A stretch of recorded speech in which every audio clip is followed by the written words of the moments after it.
ഓം നമോ ഭഗവതേ വാസുദേവായ. ദശകം 1, ശ്ലോക 4.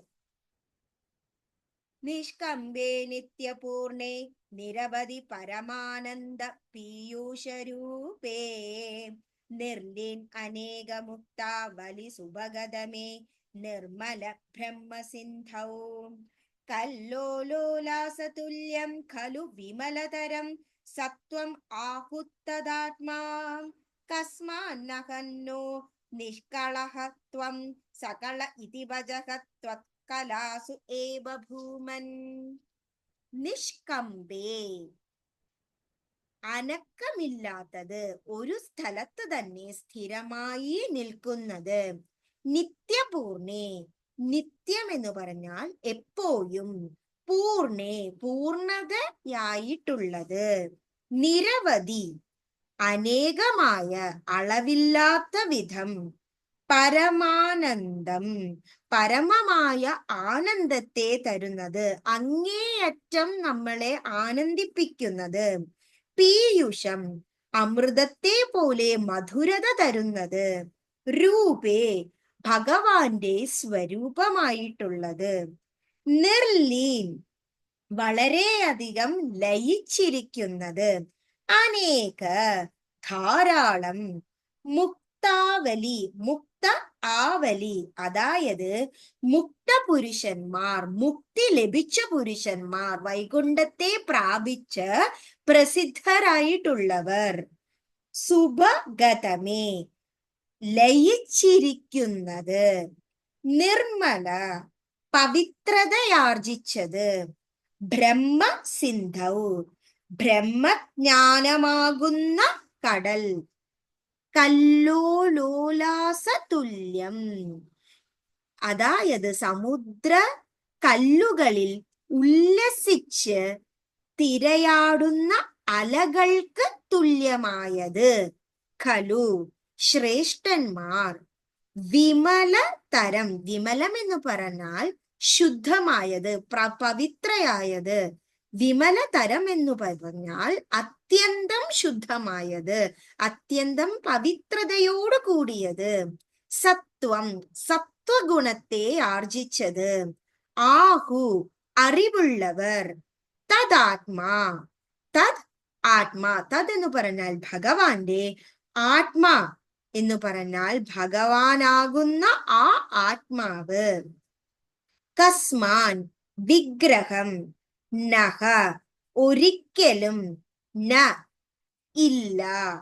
നിഷ്കളഹ, പവിത്രതയോട് കൂടിയത്. ത്വം, ഭഗവാൻ.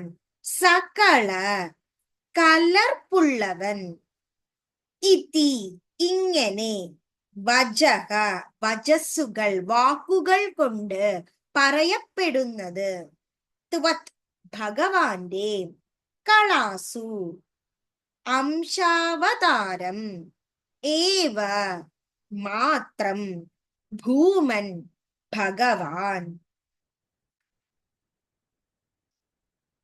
നിഷ്കമ്പേ നിത്യപൂർണേ നിരവധി പരമാനന്ദ പീയൂഷരൂപേ നിർലീനാനേകമുക്താവലി സുഭഗതമേ നിർമ്മല ബ്രഹ്മസിന്ധൗ കല്ലോലോലാസതുല്യം ഖലു വിമലതരം സത്വമാഹുസ്തദാത്മാ കസ്മാനോ നിഷ്കളസ്ത്വം സകള ഇതി വചഃ ത്വത്കലാസ്വേവ ഭൂമൻ.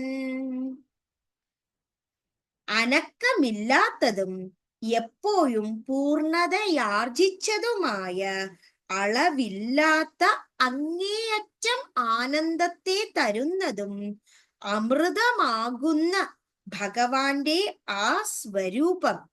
വളരെയധികം ലയിച്ചിരിക്കുന്ന ഒട്ടനവധി, ധാരാളം മുക്ത പുരുഷന്മാർ അങ്ങനെ ലയിച്ചിരുന്ന് പവിത്രതയെ ലഭിക്കുകയും ബ്രഹ്മജ്ഞാനത്തിന്റെ കടലാകുന്ന ആ തിരകളിൽ ഓരോ കല്ലുകൾക്ക് എതിരെ അലയടിക്കുന്നതിനു പോലെ തുല്യമായിട്ടുള്ള ആ ശ്രേഷ്ഠന്മാർ അത്യന്തം ശുദ്ധീകരിച്ച് സത്വഗുണത്തെ ആർജിച്ച് അറിവുള്ളവരായി തീർന്ന് അങ്ങയുടെ ആത്മാവിന്റെ ഭാഗമായി തീരുന്നു. ആ ഒരു ഭഗവാന്റെ വിഗ്രഹം, ഗുരുവായൂരിൽ ഉള്ള ആ വിഗ്രഹത്തെ ഒരിക്കലും പോലും കാണാതെ ഇരിക്കുന്നത്, അത് എത്ര വലിയ പവിത്രതയെ തരാതിരിക്കുന്ന ആ ഒരു അവസ്ഥ എനിക്ക് ആലോചിക്കുവാൻ പോലും സാധ്യമല്ല.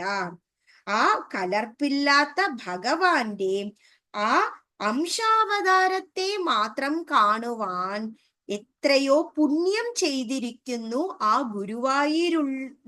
ഗുരുവായൂരിലുള്ള ആ വിഗ്രഹത്തെ കാണുവാൻ ഓരോ ഭക്തന്മാരും അത്രയും പവിത്രത ലഭിച്ചിരിക്കുന്നു. ഇവിടെ ഭഗവാന്റെ ആ ഒരു വിഗ്രഹത്തെ കാണുന്നത് എത്രത്തോളം പുണ്യത തരുന്നു. അങ്ങനെ പുണ്യം ആർജിച്ചവർ എങ്ങനെയാണോ ആ മുക്തി ലഭിച്ച് ഭഗവാനിൽ തന്നെ ലയിച്ചിരിക്കുന്നു എന്നതാണ് ഇവിടെ പറയുന്നത്. Thank you.